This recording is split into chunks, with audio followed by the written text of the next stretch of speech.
Boa noite, irmãos. Eu saúdo a todos com a graça e a paz de nosso Senhor e Salvador Jesus Cristo. Você que nos acompanha pelas redes sociais, sinta-se abraçado.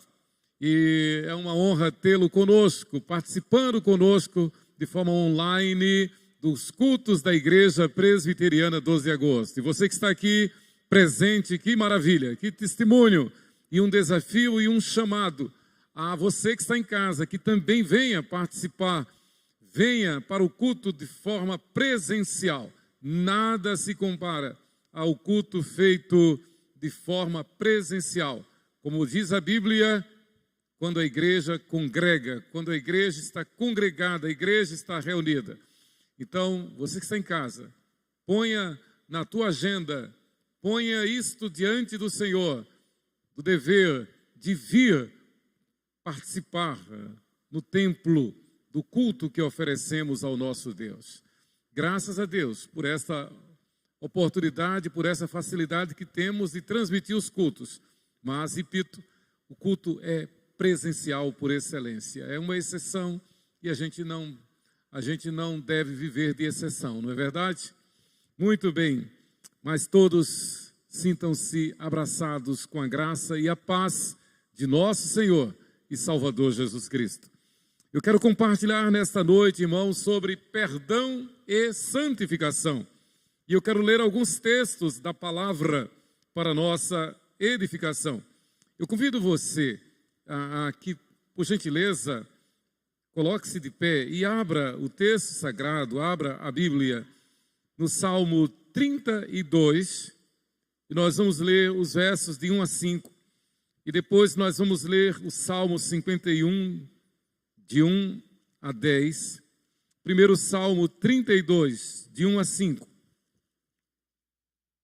Depois o Salmo 51, de 1 a 10. Salmo 32, de 1 a 5. Leiamos juntos, irmãos, todos a uma só voz. Bem-aventurado aquele cuja iniquidade é perdoada, cujo pecado é coberto. Bem-aventurado o homem a quem o Senhor não atribui iniquidade e em cujo espírito não há dolo. Enquanto calei os meus pecados, envelheceram os meus ossos, pelos meus constantes gemidos todo o dia, porque a tua mão pesava dia e noite sobre mim, e o meu vigor se tornou em sequidão de estio. Confessei-te o meu pecado, e a minha iniquidade não mais ocultei. Disse: confessarei ao Senhor as minhas transgressões, e tu perdoaste a iniquidade do meu pecado. Amém. Salmo 51, de 1 a 10. Leiamos juntos. Compadece-te de mim, ó Deus, segundo a tua benignidade, e segundo a multidão das tuas misericórdias, apaga as minhas transgressões, lava-me completamente da minha iniquidade, e purifica-me do meu pecado, pois eu conheço as minhas transgressões, e o meu pecado está sempre diante de mim. Pequei contra ti somente, e fiz o que é mal perante os teus olhos, de maneira que serás tido por justo no teu falar, e puro no teu julgar. Eu nasci na iniquidade, e em pecado me concebeu minha mãe. Eis que te comprases na verdade, no íntimo, e no recôndito me fazes conhecer a sabedoria. Purifica-me com esopo e ficarei limpo. Lava-me e ficarei mais alvo que a neve. Faz-me ouvir júbilo e alegria, para que exultem os ossos que esmagaste. Esconde o rosto dos meus pecados e apaga todas as minhas iniquidades. Cria em mim, ó Deus, um coração puro e renova dentro de mim um espírito inabalável. Amém. Ainda agora lá no Novo Testamento, primeira epístola de João, capítulo 1 e os versículos de 7 a 9. Primeira epístola de João, lá no finalzinho, perto do Apocalipse. Primeira epístola de João, capítulo 1, os versos de 7 a 9. 1 João, capítulo 1, versos 7 a 9. Mais uma vez, leiamos a uma só voz.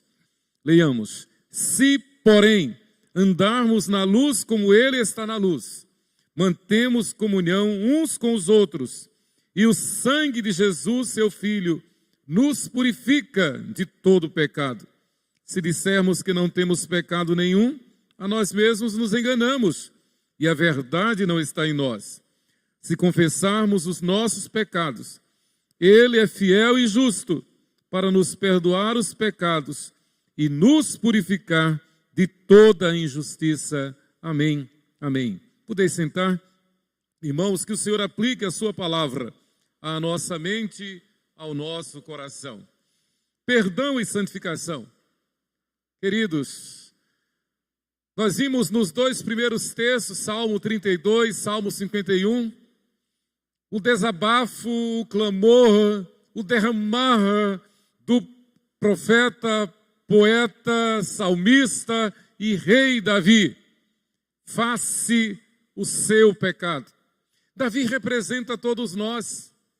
Davi representa a humanidade. Mas com uma diferença, Davi representa a humanidade que se apresenta diante de Deus, assim como você, assim como eu, assim como nós que estamos aqui. Eu creio e não tenho dúvida que nós não viemos aqui por acaso. Aliás, nós temos dito isto reiteradas vezes deste púlpito. Nós não viemos aqui por acaso. Nós viemos trazidos pela graça de Deus. Nós viemos impelidos pelo Espírito Santo, porque é o Espírito Santo o maestro da igreja, é o Espírito Santo quem rege a igreja, é o Espírito Santo quem dirige os escolhidos, é o Espírito Santo quem nos revela o pecado, a justiça e o juízo, é o Espírito Santo quem nos revela a palavra de Deus, a Bíblia Sagrada, é o Espírito Santo quem nos santifica. É o Espírito Santo quem intercede por nós, com gemidos inexprimíveis, porque nós não sabemos orar como convém. Então, na verdade, Davi, agora sim, diferentemente de grande parte da humanidade, semelhante à humanidade no sentido de reconhecer-se pecador, no sentido de assumir que é pecador. A humanidade, na verdade, sabe que é pecadora, sabe que está alienada de Deus, sabe que está afastada de Deus.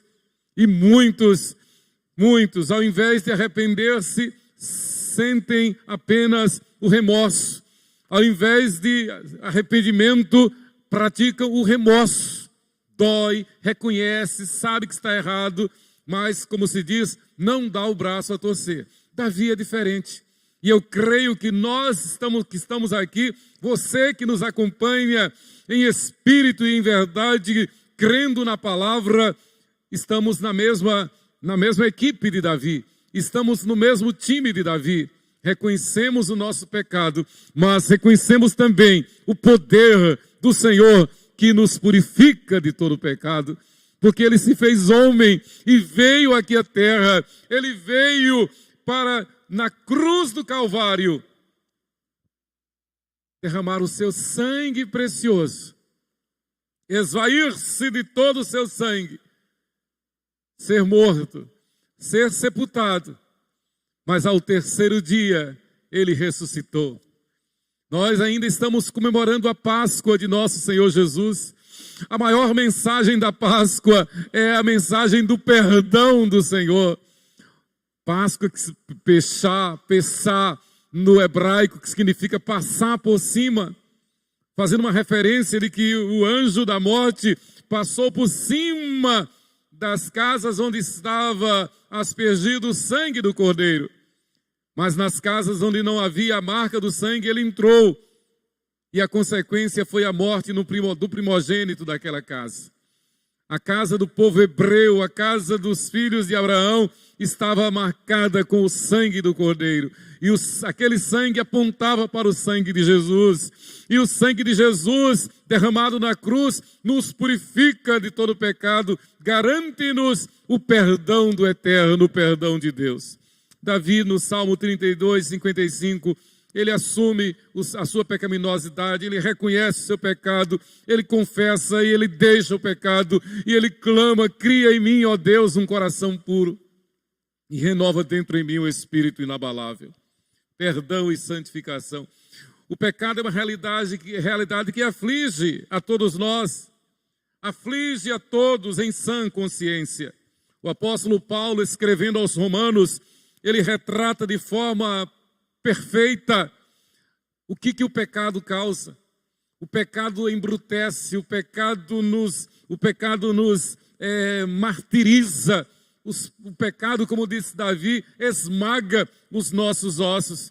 E Paulo então diz, em Romanos capítulo 2, versículos 15 e 16, estes, fazendo uma referência ao estado do homem no pecado, ele diz: estes mostram a norma da lei gravada no seu coração, testemunhando-lhes também a consciência e os seus pensamentos mutuamente, acusando-se ou defendendo-se no dia em que Deus, por meio de Jesus Cristo, julgar os segredos dos homens de conformidade com o meu evangelho. O que Paulo está dizendo é que o evangelho é como uma radiografia, o evangelho é como uma ressonância magnética que perpassa todo o nosso ser, perpassa toda a nossa índole, toda a nossa natureza, todo o nosso espírito, e registra e marca a nossa incapacidade, a nossa enfermidade espiritual por conta do nosso pecado. E Paulo, num momento magistral, porque inspirado pelo Espírito Santo, ele diz: o pecado nos acusa, a nossa consciência nos acusa ou nos defende de acordo com a nossa relação com o pecado. Então, se o pecado vem e nós resistimos ao pecado, a nossa consciência nos alivia, nos justifica. A nossa consciência diz: não, você não pecou. Mas se o pecado vem e nós nos deixamos levar pelo pecado, a nossa consciência nos acusa.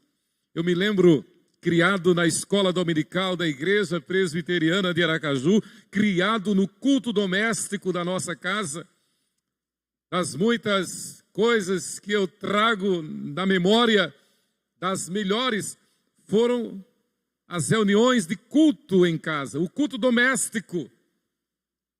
Certamente é a melhor lembrança que eu tenho da minha infância.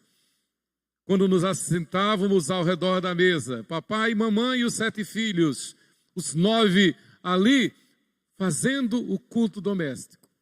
Então aprendemos no culto doméstico a amar a Deus, a obedecer a Deus, a conhecer a palavra de Deus e a saber distinguir o pecado da santidade. E eu me lembro então que em toda a minha criação, em todo o tempo, naturalmente, quando vem a tentação,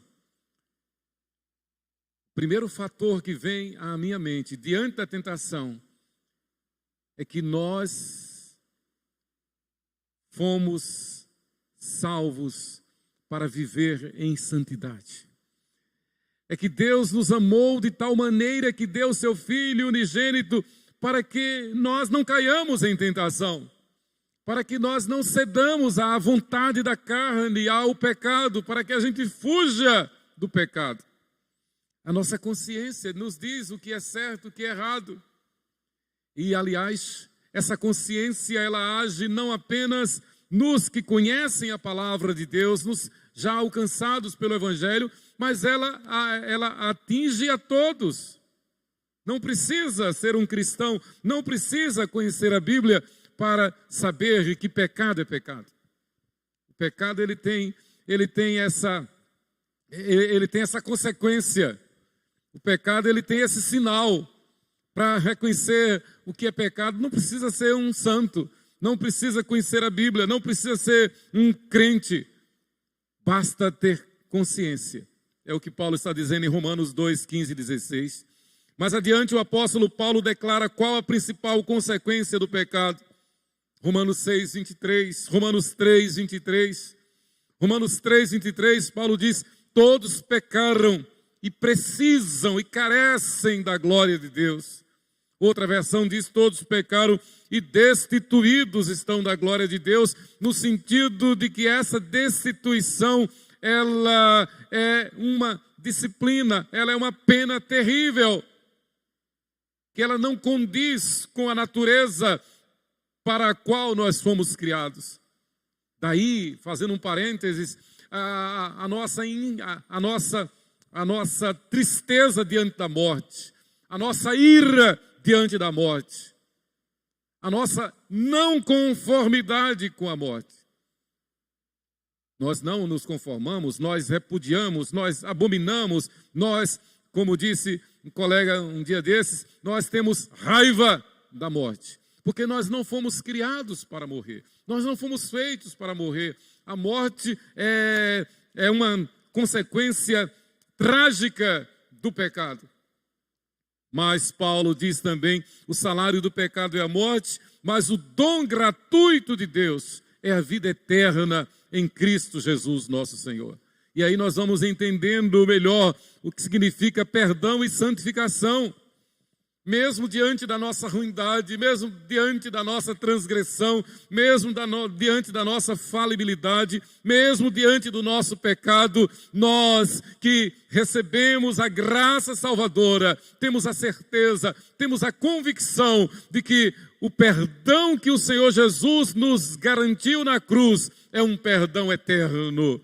Nós pecamos porque continuamos, como diz Paulo, neste tabernáculo terrestre. Nós pecamos porque continuamos neste corpo carnal de pecado, que é pó e voltará ao pó.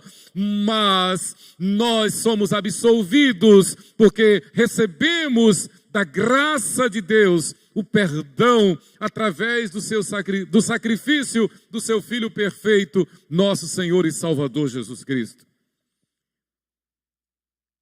O poeta retratou muito bem o significado de pecado. Grande poeta. Ele falou em poesia o que ele sentia em face do pecado. Tanto esforço perdido em ser perfeito, em ser superno, tanto esforço vão, superno, grande, vitorioso, vencedor, em ser superno, tanto esforço vão, sonho efêmero, frágil, acordo e junto ao leito, a mesma inércia, a mesma escuridão. Ou seja, cada dia a mesma lamúria, a mesma lamentação, a mesma dor, o mesmo sofrimento. Vejo através das sombras um defeito em cada coisa, e as coisas todas são defeituosas para os meus olhos rútilos de eleito. Acesos, vívidos de eleito, tudo é coisa com defeito e perdida. Prodígios de impureza e de imperfeição. O poeta Hermes Fontes, escritor e poeta sergipano, grande Hermes Fontes. Ele está, na verdade, denunciando, reconhecendo a situação de pecador. Na verdade, todos nós poderíamos dizer esta poesia de Hermes Fontes. Tudo com defeito, prodígios de impureza e de imperfeição. Na verdade, é a lamúria, é a lamentação, é a consciência de perdição por causa do pecado. É aquilo que Davi falou, o outro poeta maior, o rei Davi, disse: o Senhor esmagou os meus ossos. Eu nasci na iniquidade, eu nasci em pecado, numa referência a que nós herdamos o pecado original de nossos primeiros pais, Adão e Eva. Herdamos o DNA pecaminoso de Adão e Eva. Queridos, imaginar-se sem pecado é uma falsidade. Na verdade, os sofistas, esses dessa corrente filosófica chamada sofisma, os sofistas, eles dizem tudo é uma alienação e tudo é uma ilusão e não tem nada verdadeiro. Tudo pode ser verdadeiro, tudo pode ser falso. Isso é um sofisma, isso é uma mentira. O sofista, ele ele labora sobre a mentira, sobre a falsidade. Na verdade, nós temos visto isto muito nas artes, em todo tipo de artes, né? Na música popular, canta-se uma falsidade, canta-se uma mentira, né? Na moda, a gente vê isso, na estética, a gente vê isso, as pessoas tentando mostrar o que não são, aparentar o que não são. Isso é um sofisma.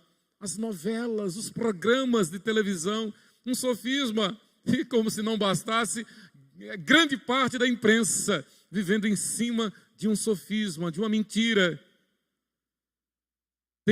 tentando trazer à realidade uma utopia. É o retrato de um mundo desgastado pelo pecado. Um mundo que, como bem disse Hermes Fontes, ao mesmo tempo em que procura ser superno, percebe que todo o seu esforço é vão. Na verdade, como alguém já disse, sem Deus, nem tente. Sem a consciência tranquila de estar justificado diante de Deus, é perdição, é embrutecimento. Queridos, o apóstolo João, ele escreveu as suas 3 epístolas às igrejas na Ásia Menor. E ele escreveu com o propósito de corrigir algumas lacunas, algumas falhas que estavam acontecendo nas igrejas. A partir desse pano de fundo, começando com os Salmos 32 e 51, o lamento de Davi diante do pecado, nós vamos para o nosso texto base, que é 1 João 1,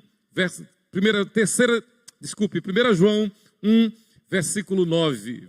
1 João 1, versículos de 7 a 9.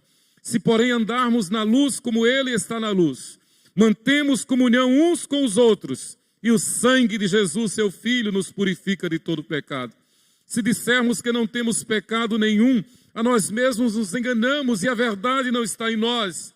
Se confessarmos os nossos pecados, Ele é fiel e justo para nos perdoar os pecados e nos purificar de toda injustiça. Como que João nos convida a um lar docilar. João nos convida a um lugar onde há águas tranquilas e refrigério para a nossa alma. João nos convida a estar aos pés do bom pastor, como bem retratou Davi no Salmo 23. João nos convida a andar por veredas de justiça. João diz, olha, percebam, o pecado existe, o mundo jaz no maligno, o pecado nos aflige, nos atinge como uma flecha que atravessa o nosso coração, mas há esperança. Há esperança. Se confessarmos os nossos pecados, Ele é fiel e justo para nos perdoar os pecados e nos purificar de toda injustiça. Queridos, como se percebe, como nós vemos nessas 3 epístolas, João então procura atacar, procura corrigir 3 problemas graves que ali havia e que acontecem em toda a igreja, em toda a história, acontece aqui na nossa igreja. Primeiro, a tendência de alguns em buscar a primazia na igreja. A exemplo de Diótrefes, este irmão que João cita na 3ª epístola, no versículo 9, que negava o senhorio de Cristo. Era membro da igreja, participava da comunhão dos santos, mas defendia uma heresia, negava o senhorio de Cristo. Ele queria a primazia para si. Meu Pai do céu. Gente que está na igreja e esquece ou ataca mesmo propositalmente o fato de que a igreja é de Jesus. E isso por causa do orgulho, por causa da vaidade, por causa da soberba. Muitas vezes isso acontece no dia a dia, nos relacionamentos, em nossos relacionamentos. É a prepotência, é o querer ser superno, é o querer ser melhor, é o querer passar por cima dos outros, é o querer dominar os outros, escravizar os outros. E nós devemos sempre lembrar, como sempre temos dito, da referência que nosso Senhor Jesus fez a João Batista. Jesus disse que dos nascidos de mulher, o maior de todos é João Batista. No entanto, João Batista olhou para Jesus e disse: convém que ele cresça e que eu diminua cada vez mais. Diótrefes era o oposto de João Batista. Diótrefes, ele queria glória para si, ele queria primazia para si. Veja comigo, a terceira epístola de João, no versículo 9. João está escrevendo, versículo 9. Escrevi alguma coisa à igreja, mas Diótrefes, que gosta de exercer a primazia entre eles, não nos dá acolhida. Então esse Diótrefes, ele era tão arrogante, tão audacioso, tão mau, que ele não honrava ao evangelista João, ao apóstolo João. Um outro ponto que João ataca nessas 3 epístolas é o problema do perdão dos pecados, como nós vemos no nosso texto base. E a questão do perdão aqui, como João coloca, era a falta de conhecimento da doutrina do perdão. Então, na verdade, muitos ali na igreja, nas igrejas na Ásia Menor, estavam apavorados, estavam atordoados, como ainda hoje muitos, que acham que não tem jeito, que acham que não conseguem superar. Isso é tão forte que há denominações protestantes evangélicas que ensina que se perde a salvação. Quer dizer, percebe que o pecado é tão volumoso, é tão forte, é tão terrível, que chegam a jogar a toalha e dizer: não tem jeito. Vai chegar um momento que vai perder a salvação. Eu quero aqui corrigir dizendo, à luz da Bíblia, a salvação não se perde. Aquele a quem o Senhor salvou, este é salvo para todo sempre. Nós vamos chegar lá. O terceiro ponto que João procura corrigir nessas 3 epístolas, e está enfático neste texto base nosso, é subestimar a fé. 1 João 5, de 1 a 5, deixa isso muito claro. Veja comigo, 1 João, capítulo 5, versículo 5. Então, João ataca o problema da negação do senhorio de Cristo, quando pessoas na igreja querem a primazia para si. João ataca o problema da falta de conhecimento doutrinário em relação ao perdão, que isto afligia e aflige a igreja ainda hoje. E João ataca a questão, o problema de subestimar a fé, não reconhecer o valor da fé, não viver pela fé, não honrar a fé e querer andar com Deus de forma duvidosa. Tiago, o irmão de nosso Senhor Jesus, na sua epístola, ele chama-nos a atenção para que não sejamos duvidosos. Ele diz: aquele que duvida é semelhante à onda do mar, impelida e agitada pelo vento. Não suponha esse homem que receberá do Senhor alguma coisa. A palavra de Deus manda que nós sejamos de fé, que nós vivamos pela fé, que nós creiamos que o Senhor é poderoso para fazer infinitamente mais, hoje e sempre, do que tudo quanto pedimos ou pensamos. É a palavra de Deus. Não é uma questão de época, não é uma questão que ficou perdida no tempo, não é uma questão de contexto temporal, é uma questão de fé, é uma questão que faz parte da divindade de nosso Senhor, da glória do nosso Senhor. As suas promessas não falham. Ele nos chama a viver pela fé. Então João procura atacar esse problema. 1 João capítulo 5, de 1 a 5. Veja comigo. 1 João 5, de 1 a 5. Todo aquele que crê que Jesus é o Cristo é nascido de Deus.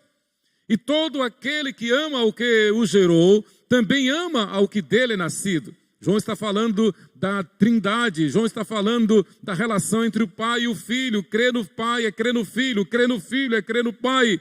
Nisto conhecemos que amamos os filhos de Deus, quando amamos a Deus e praticamos os seus mandamentos. Porque este é o amor de Deus, que guardemos os seus mandamentos. Ora, os seus mandamentos não são penosos, porque todo que é nascido de Deus vence o mundo.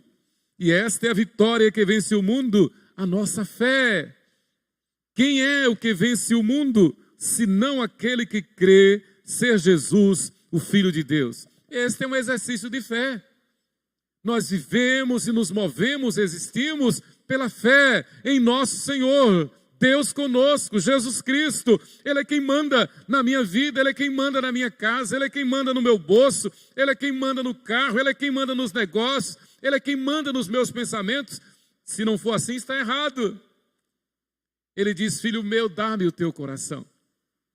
Ele diz: com amor eterno eu te amei, por isso com benignidade eu te atraí. Ele diz: anda na minha presença. E a tradução literal é: anda na minha presença, que na minha presença você é perfeito. É exatamente isto. É o que normalmente os pregadores dizem, e é bom dizer, um ato de piedade, um testemunho de fé, que nós não apareçamos, mas apareça somente a cruz de Cristo. Que nós estejamos escondidos atrás da cruz de Cristo. Que nós estejamos aos pés de nosso Senhor Jesus o tempo todo. Aqui, lá em casa, no trabalho, no lazer, nos negócios, no mercado, nas compras, em casa, no namoro. Que nós estejamos o tempo todo atrás da cruz de nosso Senhor Jesus. Que o Senhor Jesus domine a nossa vida. Isto Ele faz porque Ele nos garantiu perdão. E esse descansar no perdão, essa aceitação do perdão é um ato de fé. Da mesma forma que é um ato de fé, crer que Ele é galardoador, que Ele cuida de nós. Da mesma forma que é um ato de fé, crer que Ele morreu na cruz do Calvário em nosso lugar. Foi sepultado pelos nossos pecados, sepultou a morte que era para nós e ao terceiro dia ressuscitou, garantindo-nos a todos os que creem a certeza da salvação e da vida eterna. Da mesma forma que Ele ressuscitou, nós ressuscitaremos. Da mesma forma que ressuscitado, Ele apareceu diante de todos com um corpo, nós vamos ressuscitados aparecer com um corpo que seremos reconhecidos. Quando Ele apareceu quando Tomé soube que Ele havia ressuscitado, Tomé duvidou. E ele disse: eu não creio, eu não crerei, eu não creio, a não ser que eu ponha a mão nas cicatrizes causadas pelos pregos, pela lança que lhe furou o abdômen. E então Jesus chega para Tomé e diz: Tomé, olha aqui as minhas mãos, olha aqui o meu lado, veja que sou eu mesmo. E Tomé responde: Senhor meu e Deus meu. Queridos, que a gente não tenha que duvidar como Tomé, não precisa duvidar, porque a palavra nos garante. Ele se revela a nós, Ele é o nosso Deus, o nosso perdoador. Eu quero naturalmente deter-me no problema do pecado. João ataca, procura resolver 3 problemas. O que negava o senhorio de Cristo, o problema do perdão de pecados e o problema de subestimar a fé. Eu quero deter-me no problema do pecado. Mas antes façamos uma pequena resenha dos outros 2 pontos. A primazia na igreja é única e exclusiva do Senhor Jesus Cristo. Então, uma das delícias, uma das bênçãos da igreja, de ser igreja, é saber que quem manda na igreja é o Senhor Jesus. É saber que quem nos trouxe para a igreja foi o Senhor Jesus. É saber que é por Ele, por causa dEle, do sacrifício dEle na cruz, que nós fomos atraídos, chamados pelo Espírito Santo para servi-lo, para glorificá-lo, para sermos sua igreja. Então quem manda na igreja é Jesus. E João diz isto na primeira epístola, no capítulo 3, na parte B.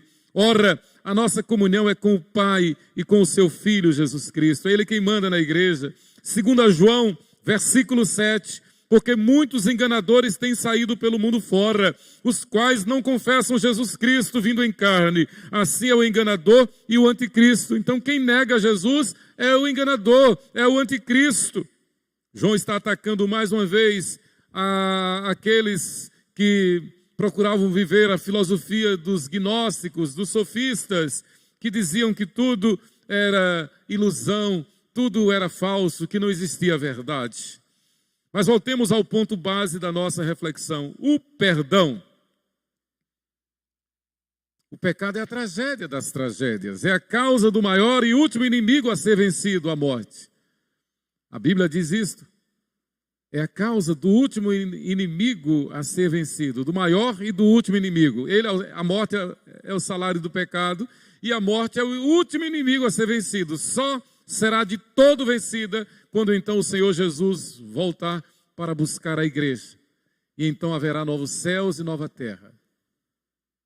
O inimigo de nossas almas será lançado para sempre no inferno. E o Senhor Jesus trancará o inferno. E aqueles que forem fiéis ao Senhor Jesus serão recebidos no céu de glória. Então a morte não mais existirá. Queridos, dentre inúmeras, uma das tragédias causadas pelo pecado é a de cauterizar a consciência, levando homens e mulheres a imaginar-se ser impossível o seu perdão. Na verdade, muitos que dizem mesmo: eu gostaria de crer, mas não posso crer. Eu gostaria de ser um cristão fiel, mas eu não posso abrir mão dos meus conceitos, dos meus preconceitos, das minhas tradições. Eu nasci assim, eu cresci assim, vou ser sempre assim. Não! A Bíblia nos ensina que o Espírito Santo nos convence do pecado, da justiça e do juízo.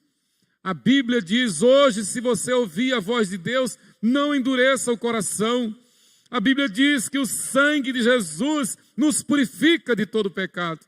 Então nós não temos razão para continuar no pecado, nós não temos razão para subestimar a fé, nós não temos razão para querer discutir com Jesus. Ele é o Senhor, Ele manda e a gente obedece.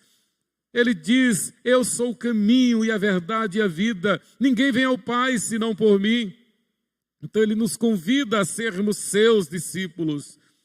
Perdão e santificação. O pecado não terá domínio sobre o cristão fiel. Louvado seja Deus por isso. A certeza do perdão significa que o pecado não terá domínio sobre o cristão fiel. Porque o pecado não terá domínio sobre vós, pois não estáis debaixo da lei, sim da graça. Romanos 6, versículo 14. Ou seja, ainda que nós cheguemos a fraquejar, ainda que nós cheguemos a tropeçar, ainda que nós cheguemos a cair no pecado, não desanimemos, porque o Senhor é poderoso para nos resgatar. O Senhor é poderoso para garantir a nossa absolvição, o nosso perdão. Melhor, o perdão que Ele nos deu é suficiente para superar toda e qualquer crise que, como homens e mulheres, nós venhamos a enfrentar. Deus sempre provê livramento. Então, não demos ousadia ao pecado, não demos ousadia ao mundo, não duvidemos de que o Senhor nos perdoou lá na cruz do Calvário e nos garante a absolvição. O perdão eterno, Ele não perdoa hoje para deixar de perdoar amanhã. Sabendo que Ele nos habilita, sabendo que Ele nos capacita a, reconhecendo o pecado, confessarmos o nosso pecado, como diz João. E Paulo, escrevendo aos Coríntios, ele diz: não vos sobreveio tentação que não fosse humana, mas Deus é fiel e não permitirá que sejais tentados além das vossas forças. Pelo contrário, juntamente com a tentação, Ele vos proverá livramento, de sorte que a possais suportar. Então, irmãos, confiemos no Senhor, não desanimemos. O nosso pecado é mau, o nosso pecado é ruim, o nosso pecado é a causa de toda tragédia, é a causa da morte, é o último inimigo a ser vencido, a morte causada pelo pecado. Mas o sangue de Jesus nos purifica de todo pecado. E uma vez andando com Jesus, Ele nos garante que nos dará vitória sobre toda e qualquer tentação. Mas em segundo lugar, o Espírito Santo nos habilita a permanecer debaixo da graça e da misericórdia divina. O crente vitorioso não vive na prática do pecado. Então, não nos impressionemos com a nossa fragilidade. Não nos impressionemos com as nossas fraquezas. Não nos deixemos abater pela nossa humanidade. É na nossa humanidade, é na nossa fragilidade que o Senhor estende a sua mão para nós. Que o Senhor nos socorre, que o Senhor nos cobre com a sua graça. Melhor, que o Senhor é o nosso propiciatório. Propiciatório significa tampa de pecados. O apóstolo Paulo diz que Jesus é o nosso propiciatório diante de Deus. Quando Deus olha para aquele a quem Ele chamou, Ele não vê simplesmente a nós, mas Ele vê antes de nós o sangue de Jesus sobre nós. Ele olha para nós e Ele vê sobre nós o selo do perdão, que é o sangue de Jesus sobre nós. Jesus, a nossa tampa de pecados, o nosso propiciatório. Então o crente vitorioso, ele é sincero diante de Deus e confessa todos os seus pecados à medida que toma consciência deles. Mas sabe que também não faz sentido ficar confessando pecados que não cometeu. Ele sabe que é vencedor sobre o pecado, porque a vitória não é nossa, a vitória não foi adquirida por nós, a vitória foi adquirida por nosso Senhor e Salvador Jesus Cristo lá na cruz do Calvário. E eu quero concluir dizendo a advertência que nos fez o poeta Hermes Fontes, quando disse: vejo através das sombras um defeito em cada coisa, e as coisas todas são, para os meus olhos, rútilos de eleito, prodígios de impureza e imperfeição. Eu quero dizer que diante desse quadro de horror, a graça do Senhor supera toda a nossa imperfeição, toda a nossa dúvida, toda a nossa incerteza, todo e qualquer pecado que possa vir contra nós, desde que tenhamos confessado a Jesus Cristo como nosso único Senhor e suficiente Salvador. Irmãos, esta consciência da graça salvadora, essa consciência do perdão, é essa consciência de que o sangue de Jesus nos purifica de todo pecado, que nos habilita a corajosamente, alegremente, andar na presença do Senhor de forma santa. Andar na presença do nosso Deus conforme Ele ordena.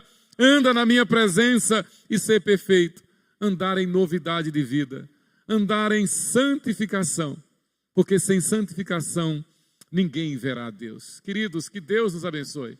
Que nós nos alegremos com a certeza do perdão. Que nós nos alegremos com as promessas de Deus. Que nós vivamos não na dúvida, mas vivamos na fé. Que nós vivamos não na tristeza, mas na alegria de que fomos perdoados, absolvidos de todo pecado e caminhamos para a glória celestial. Isto é viver em santificação. Que Deus nos abençoe. Amém.